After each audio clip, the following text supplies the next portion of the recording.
Gatekeeping is actually pretty important in martial arts. And let's start at the top here.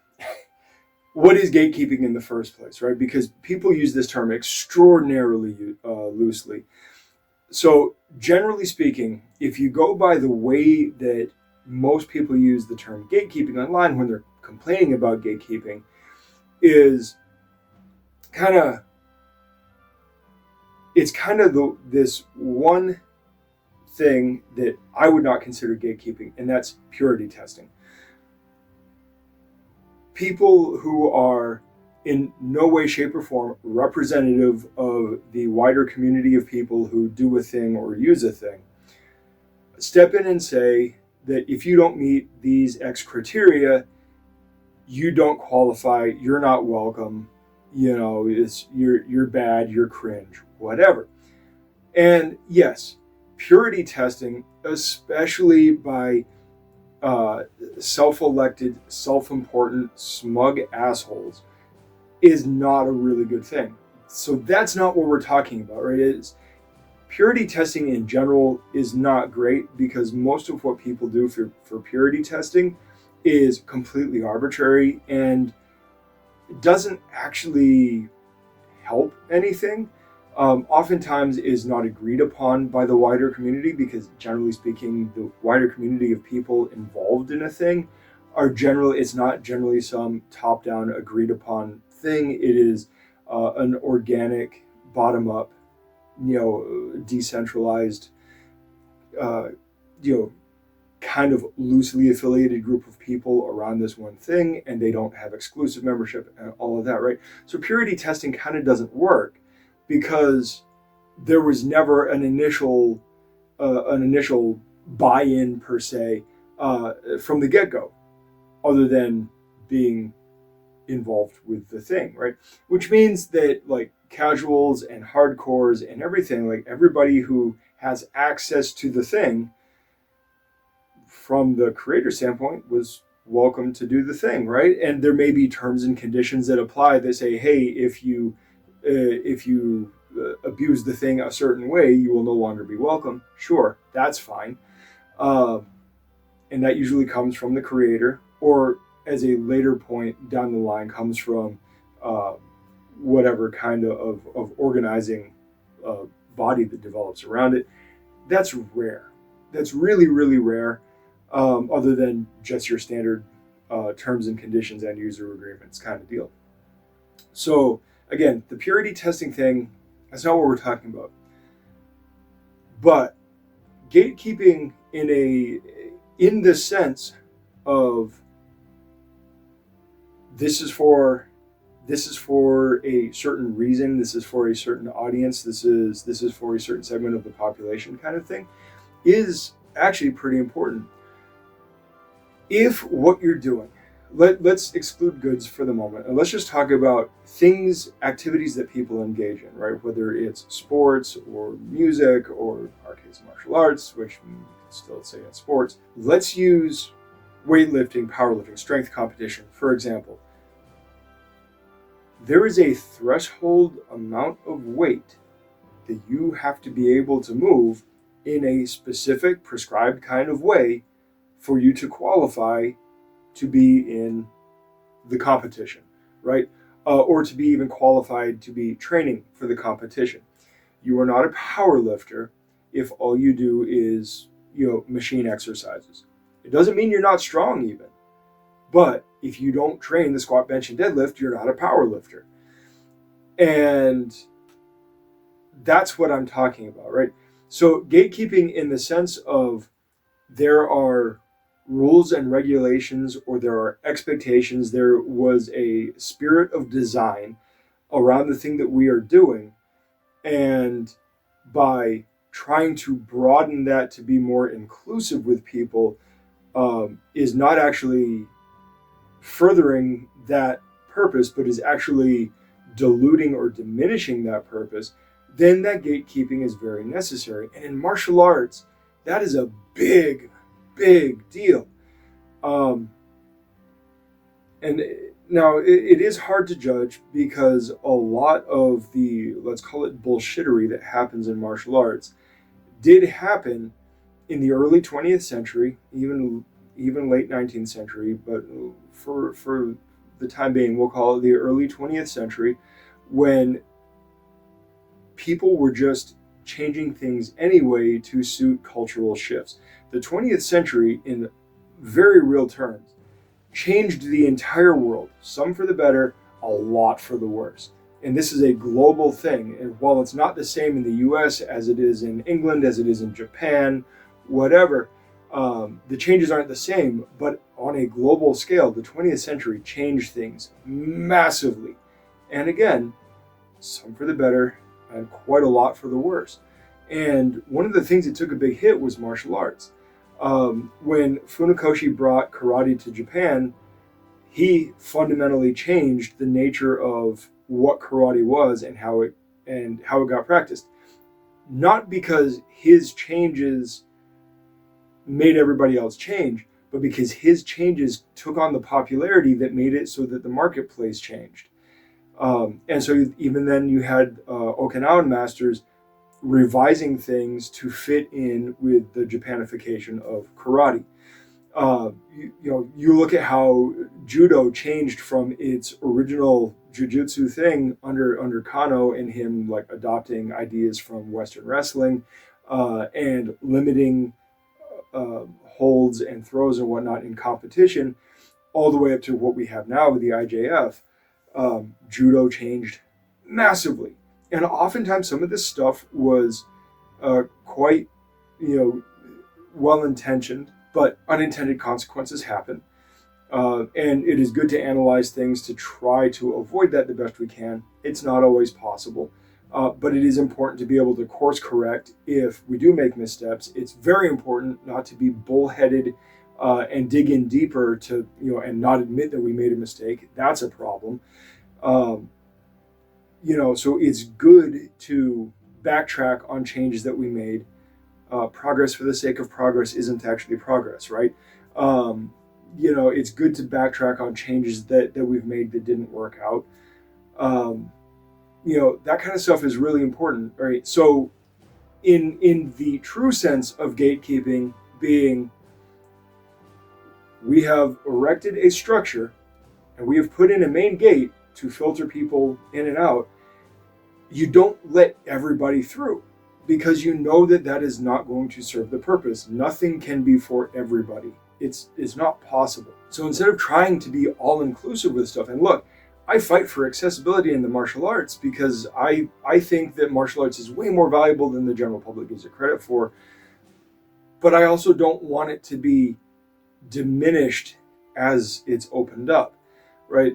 We don't do things like, removing the actual fight aspects of martial arts. Like that doesn't serve anybody. By turning it into kids' gym class doesn't really help. Like, yes, for kids, I'm okay with it being kids' gym class, right? Kids don't need concussions. I mean, technically nobody needs concussions, but as an adult, you can voluntarily assume that risk. As a child, you are actually not capable of making informed consent. So children should be protected from that. So I'm okay with like Shotokan for kids. That's kind of what it was designed for. I'm not okay with Shotokan for college age people. I'm not okay with Shotokan, for 40-year-olds or whatever, right? Yes, maybe, bring it back up to the elderly, right? The Shotokan has a cutoff of like 16 and 65 or something, right?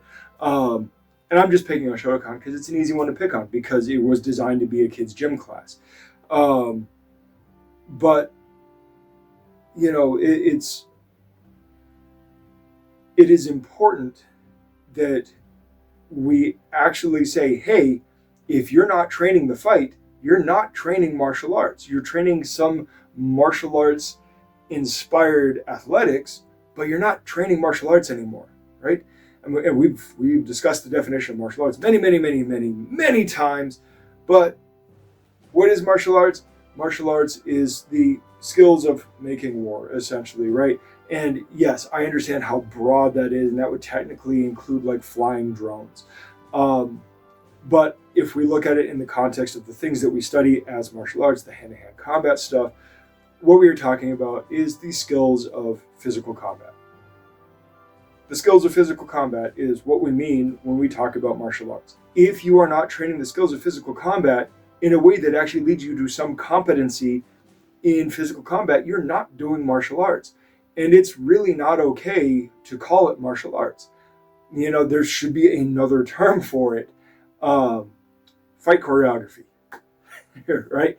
And that's one of the things that's one of the problems we have with terminology in the first place.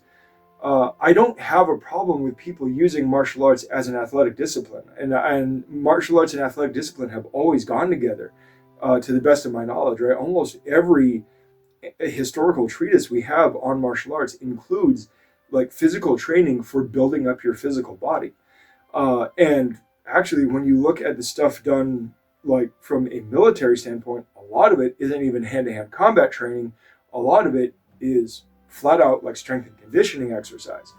So if we want to be honest about it, like strength and conditioning should be a massive part, like probably 50% of martial arts training, which nobody wants to hear because we all like practicing punches and kicks and doing fancy choreography.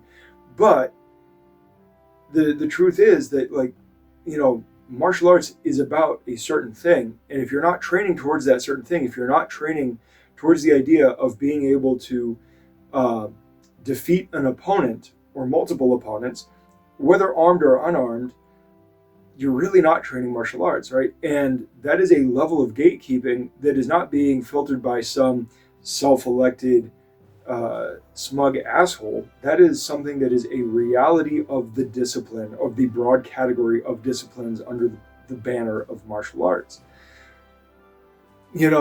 And yeah, there's a lot of stuff that's probably, questionably on the cusp of that, or could be tweaked to be that, you could make Shotokan really, really great as a martial arts discipline, at least as a limited one, by like turning it into straight up full contact kickboxing.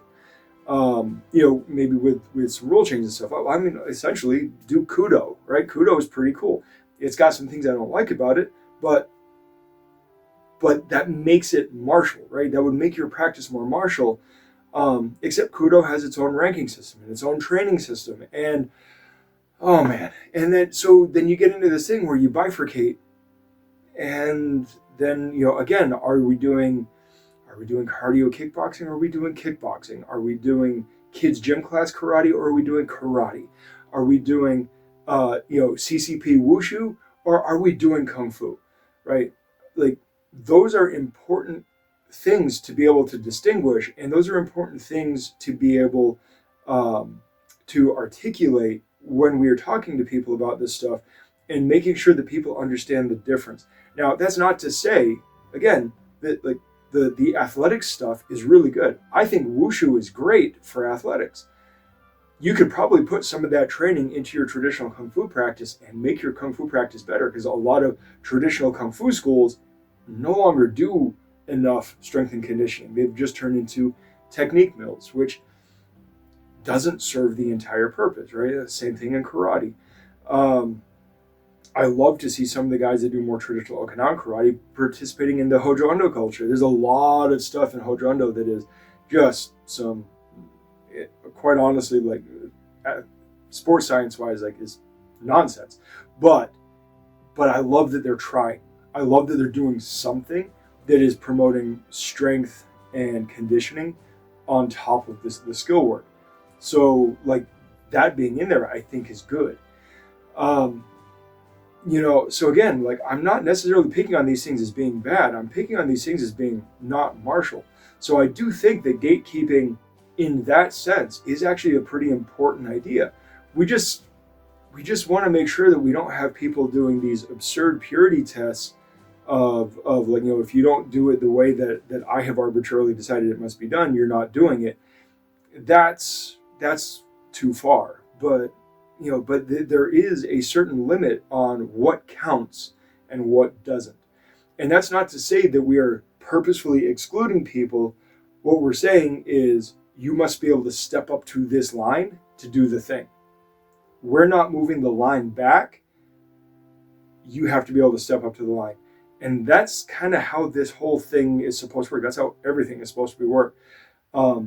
there are requirements for a thing to be a thing. And yes, we want to make sure that those requirements are legitimate and not arbitrary, but there are requirements for a thing to be a thing, and the participating public that wants to join that thing needs to be able to step up to that line, not demand that the line be pushed back towards them.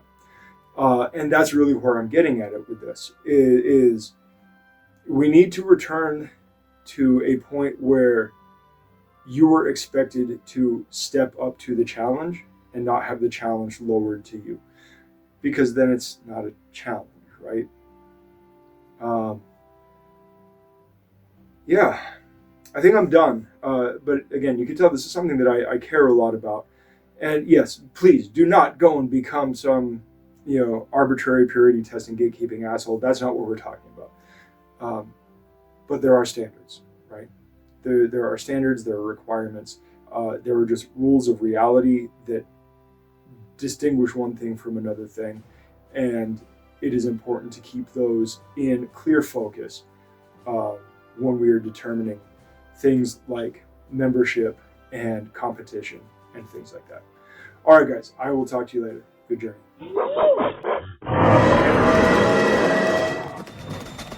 Thanks for watching. Like, subscribe, share. Check us out on our other socials, and please head over to blacksunboxing.com to get a little more info, including how to contact us. Furthermore, if you are in the Phoenix area, please feel free to stop in, say hi, join in for a class, whatever.